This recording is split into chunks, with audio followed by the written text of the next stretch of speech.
नमस्कार दोस्तों, YouTube channel SSC JEE with Rajan में आपका स्वागत है।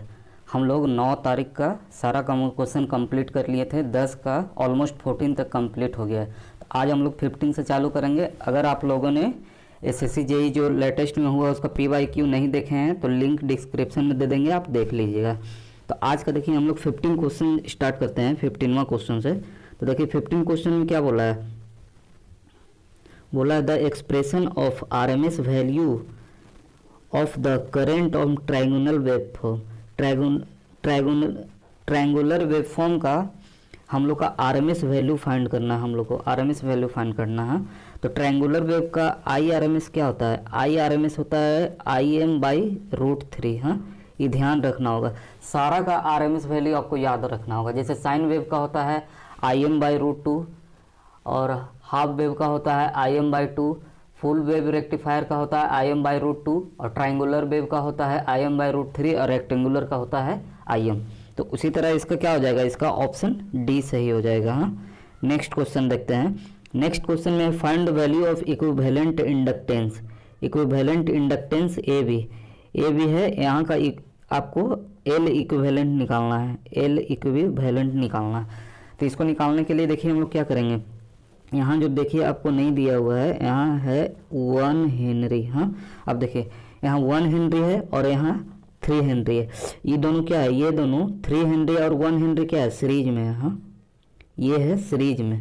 तो सीरीज में करने के लिए क्या करते हैं, L बराबर क्या होता है, L1 प्लस L2 होता है। तो L1 कितना है, 3 + 1 हेनरी, क्या हो गया 4 हेनरी। अब देखिए इसको सिंगल बना देंगे और ये डायरेक्ट लिख देंगे हम लोग 4 हेनरी। तो देखिए यहाँ सिंगल बनाते हैं, यहाँ देखिए हम लोग सिंगल बना देते हैं। इसको हटा के यहाँ 3 हेनरी हट जाएगा और हम लोग यहाँ सिंगल, ये सर्किट ये 4 हेनरी बन गया। अब देखिए यहाँ 4 हेनरी और 12 हेनरी, ये दोनों क्या है, 4 हेनरी और 12 हेनरी, ये दोनों पैरेलल में है। हाँ, ध्यान दीजिएगा। तो देखिए ये और ये क्या है, पैरेलल में है, पैरेलल में है। तो पैरेलल के लिए L इक्विवेलेंट कैसे निकालते हैं, L1 × L2 divide by L1 + L2। हाँ, जैसे नॉर्मल रेजिस्टेंस का निकालते हैं ना, उसी तरह सेम इसका भी निकालते हैं। तो देखिए यहाँ हो जाएगा 12 × 4 डिवाइड बाई 16। अब इसको हम लोग सोल्व करते हैं तो 4 4 जा 16 हुआ और 4 3 जा 12 हुआ। तो यहाँ कितना 3 हेनरी आ गया। अब देखिए इसको भी हटा देते हैं अगर, तो ये कितना बचता है आपका 3 हेनरी। तो देखिए सिंपल आप यहीं तक देखिएगा, यहाँ तक का सोल्व हो गया है। आप यहाँ से देखिएगा तो 5 हेनरी, 3 हेनरी और 15 हेनरी, ये तीनों क्या है, ये तीनों सीरीज में है। देखिए ये तीनों, क्योंकि वो सारा कंप्लीट हो गया तो ये तीनों सीरीज में है। तो आप सीरीज में सोल्व करेंगे तो 5 + 3 + 15 हेनरी, इसको सोल्व करेंगे तो 23 हेनरी, यही आपका आंसर है। कितना आ गया, 23 हेनरी आ गया। तो देखिए L इक्विवेलेंट कितना आ गया, L इक्विवेलेंट हम लोग का 23 हेनरी आ गया। ऑप्शन डी सही हो गया। तो आप देख लिए होंगे कि किस तरह हम लोग स्टेप बाय स्टेप सोल्व किए हैं। एग्जाम में इतना टाइम आपको नहीं लगाना है, एग्जाम में अपने से जल्दी जल्दी कंप्लीट करना है। नेक्स्ट क्वेश्चन हम लोग देखते हैं।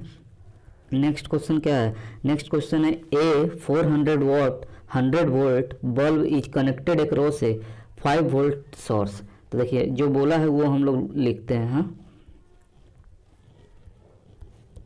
देखिए ये बोला है 400 वाट एंड 100 वोल्ट बल्ब।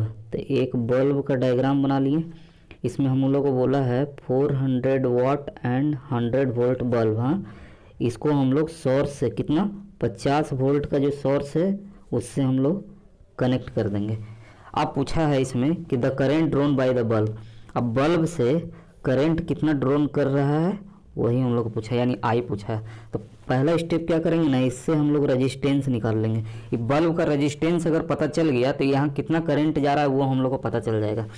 तो इससे रेजिस्टेंस निकालेंगे तो R बराबर क्या हो जाएगा, R बराबर हो जाएगा V²/P। क्यों, क्योंकि देखिए P बराबर क्या होता है, P बराबर V²/R होता है। तो हम लोग को R निकालना है, R ऊपर ले गए तो देखिए यहाँ क्या हो जाएगा 100 × 100 डिवाइड बाई 400। हाँ, इसको हम लोग सोल्व करते हैं तो ये हो जाएगा 25 ओम। तो देखिए 25 ओम। तो हम लोग को रेजिस्टेंस निकालना था, तो यहाँ का रेजिस्टेंस कितना हो गया 25 ओम हो गया। अब हम लोग आई निकालते हैं, तो देखिए आई बराबर क्या हो गया V बाई आर। भी आपका कितना दिया हुआ है 50 वोल्ट, ये जो सोर्स है, और रेजिस्टेंस 25 ओम दे ले। इसको सोल्व कीजिएगा तो आ जाएगा आपका 2 एम्पियर, 2 एम्पियर, यानी इसका ऑप्शन सी सही हो जाएगा। हाँ, ऑप्शन सी सही। देख लिए। नेक्स्ट क्वेश्चन हम लोग देखते हैं। नेक्स्ट क्वेश्चन में क्या बोला है, a capacitor that store energy of 8 joule and has capacitance 1 farad. तो आपको पोटेंशियल डिफरेंस निकालना है। हाँ, तो देखिए यहाँ E बराबर होता है हाफ CV²। अब देखिए E कितना दिया है 8 दिया हुआ है, 1/2 इंटू C कितना है 1 दिया हुआ है, और V² हम लोग को निकालना है। तो इसको सॉल्व कीजिएगा तो V² बराबर हो जाएगा 16 वोल्ट, तो V बराबर क्या हो जाएगा 4 वोल्ट। तो V बराबर 4 वोल्ट, यानी ऑप्शन बी सही है। हाँ, नेक्स्ट क्वेश्चन देखते हैं। नेक्स्ट क्वेश्चन है in the context of electromagnetic induction the fraction of magnetic flux produced by the current in one coil that links the other coil. इसको क्या बोलते हैं, तो इसको बोलते हैं a coefficient of coupling.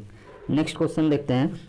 In case of magnetic circuit, the flux produced per unit area of the magnetic material for every unit of magnetization force apply is called। तो इसको क्या बोलते हैं, तो इसको बोलते हैं एब्सोल्यूट परमिएबिलिटी। ऑप्शन बी सही। नेक्स्ट क्वेश्चन देखते हैं। An RLC series circuit has resonance frequency of इतना। देखिए रेजोनेंस फ्रीक्वेंसी देल है 170 kilo hertz and quality factor देल है 25। हम लोग को क्या निकालना है, बैंडविड्थ निकालना है। तो आपको पता होगा कि क्वालिटी फैक्टर बराबर होता है resonant frequency divide by bandwidth. अब हम लोग क्या करना है, बैंडविड्थ निकालना। तो बैंडविड्थ बराबर हो जाएगा resonant frequency divide by quality factor. Resonant frequency 170 kilo hertz है, डिवाइड बाय 25। अब इसको हम लोग सोल्व करते हैं, तो इसको सोल्व करेंगे तो आएगा 6.1 किलो हर्ट्ज 6.1, यानी आपका ऑप्शन ए सही हो जाएगा। हाँ, नेक्स्ट क्वेश्चन हम लोग देखते हैं। नेक्स्ट क्वेश्चन में क्या बोला है, ए हीटर ऑफ रेजिस्टेंस 300 ओम। कोई हीटर है, उसका रेजिस्टेंस इतना है, और ये 10 मिनट दिया हुआ है, टाइम दिया हुआ है 10 मिनट, और इसका जूल दिया है 18 जूल। तो H बराबर क्या होता है I² RT होता है। हाँ, हम लोग को R दिया हुआ है, T दिया हुआ है, H दिया हुआ है, I² निकालना है। हाँ, तो देखिए H कितना दे है, H है 18 जूल बराबर I² इंटू R कितना है 300 ओम, टाइम कितना है 10 मिनट है, तो इसको सेकंड में चेंज कर लेंगे, सेकंड में चेंज कर लिए। अब इसको सोल्व कीजिएगा तो आएगा I बराबर 100, यानी I बराबर 0.01 एम्पियर, 0.01 एम्पियर, यानी ऑप्शन बी सही, ऑप्शन बी सही होगा। हाँ, नेक्स्ट क्वेश्चन देखते हैं। नेक्स्ट क्वेश्चन में क्या बोला है, कैलकुलेट द रेजिस्टेंस। क्वेश्चन को एकदम बहुत गौर से पढ़िएगा। देखिए यहाँ क्या बोला, कैलकुलेट द रेजिस्टेंस पर मीटर लेंथ, रेजिस्टेंस पर मीटर लेंथ। हाँ, तो R बराबर क्या होता है रो L/A, लेकिन हम लोग को क्या निकालना है, कैलकुलेट द रेजिस्टेंस पर मीटर लेंथ, यानी रेजिस्टेंस पर मीटर लेंथ, ये हम लोग को निकालना है। तो ρ/A, देखिए रो कितना दिया हुआ है, रो आपका दिया हुआ है 3.14 इंटू 10⁻⁻⁴ डिवाइड बाई यहाँ एरिया है πr²। तो यहाँ देखिए डायमीटर देल है, तो 20 इंटू 10⁻⁻⁶ ये हो गया। अब इसको हम लोग धड़ाधड़ सॉल्व करते हैं। देखिए ये कट गया ना। अब देखिए इसको ऊपर ले जाएंगे और ये काटेंगे तो ये 100 यहाँ हो जाएगा। अब ये जीरो कट गया, ये भी कट गया। अब देखिए, अब यहाँ रेजिस्टेंस पर यूनिट लेंथ कितना निकला 1/4 ओम, यानी आपका हो जाएगा ऑप्शन सी सही। हाँ, तो देखिए क्वेश्चन क्या पूछा है, क्वेश्चन सिर्फ रेजिस्टेंस नहीं पूछा है। हाँ, रेजिस्टेंस पर यूनिट लेंथ पूछा है, तो उसी के अनुसार हम लोग निकाल दिए, तो इसका ऑप्शन सी सही हो गया। नेक्स्ट क्वेश्चन देखते हैं। नेक्स्ट क्वेश्चन में क्या है बोला है, what will be the phase difference between the alternating current end voltage represented by. देखिए आई कितना देल है, आई देल है 10 साइन, यहाँ छूट गया है, यहाँ दिया हुआ है 10 साइन ओमेगा टी। हाँ, 10 साइन ओमेगा टी, जैसे देखिए यहाँ लिख दे रहा है आई बराबर दिया हुआ है 10 साइन ओमेगा टी, और भी दिया ई दिया हुआ है E nought cos omega t plus pi by 3, ये दिया हुआ है। हाँ, अब इससे हम लोग को क्या निकालना, फेज डिफरेंस निकालना है करंट और वोल्टेज में। तो देखिए मैं किस मेथड को अप्लाई करता हूँ वो आप ध्यान से देखिए। हाँ, मैं ग्राफ मेथड से बनाता हूँ। देखिए यहाँ साइन हो गया, यहाँ माइनस साइन लिखेंगे, यहाँ कोस हो गया, यहाँ माइनस कोस लिखेंगे। अब देखिए क्या बोला है, आई देखिए क्या है, टेन साइन ओमेगा टी है, omega T ten sine omega T यानी साइन के पास। हाँ, तो देखिए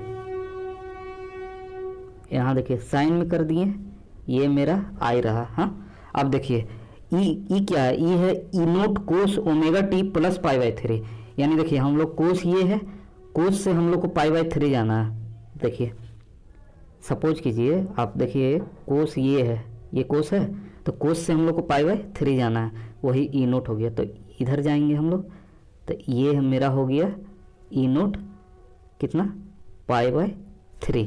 हाँ, अब देखिए हम लोग को क्या बोला है, ई नोट और आई के बीच का डिफरेंस निकालना है। हाँ, तो ई नोट और आई के बीच यानी यहाँ से यहाँ तक का निकालना है।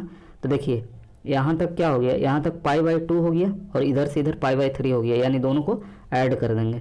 Pi by 2 plus pi by 3, इसको हम लोग सोल्व करेंगे तो आएगा 5 पाई बाई कितना आएगा, 5 पाई बाई 6 आ गया। हाँ, इसको आप सोल्व कीजिएगा एक बार, तो 5 पाई बाई 6 आ जाएगा, यानी आपका ऑप्शन डी सही हो जाएगा। हाँ, इसको अच्छे से एक बार फिर से देख लीजिएगा कैसे कैसे किए हैं। हम हमेशा इसी मेथड से बनाते हैं और बहुत जल्दी सोल्व होता है।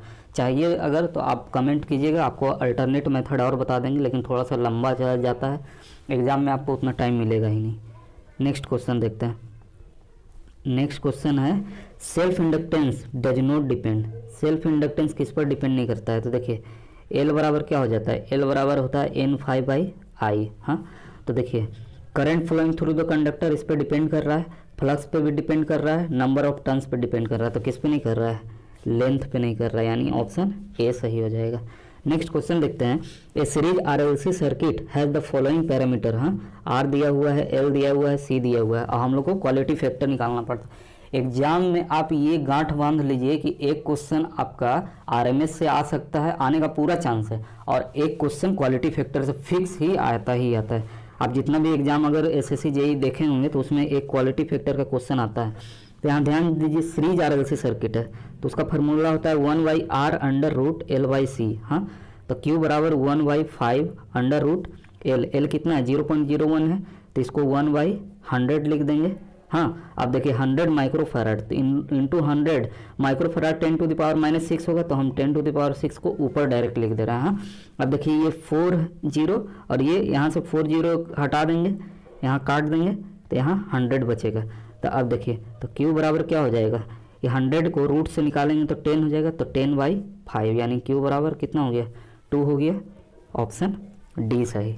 नेक्स्ट क्वेश्चन देखते हैं। In case of heating effect, if the 1 calorie of heat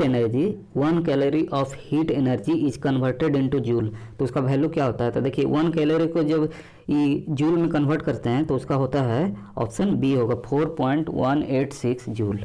next question देखते हैं, आज का आखिरी question. In the circuit shown below the value of the current I is. हाँ, तो इसमें देखिए करंट आई निकालना है, तो आई किधर है, देखिए आई यहाँ है। हाँ, यहाँ जो दिख रहा है ना आई, उसी को हम लोग निकालते हैं। तो हम लोग देखिए सोल्व करते हैं, कैसे सोल्व करते हैं।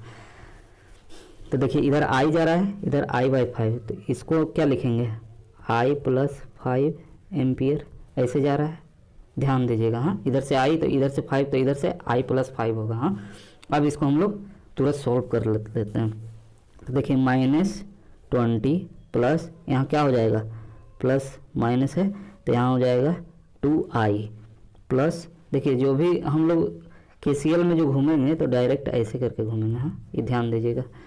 तो देखिए 2I हो गया प्लस 3I + 5 प्लस 3I बराबर 0 हो गया। अब बस इसी को आप सोल्व कर दीजिएगा, आपका आंसर आ जाएगा।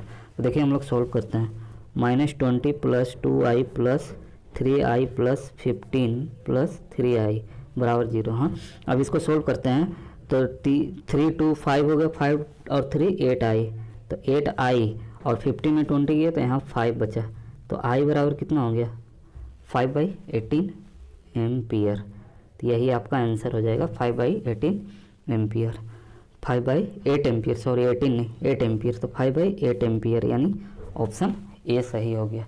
तो उम्मीद करते हैं आपको अच्छे से क्वेश्चन एक एक समझ में आ गया होगा। अब हम लोग 9-10 का कर लिए हैं और एक बचा है 11 का। तो 11 का नेटवर्क का क्वेश्चन जल्द ही आपको अपलोड कर देंगे। तो आज के लिए इतना ही। जय हिंद।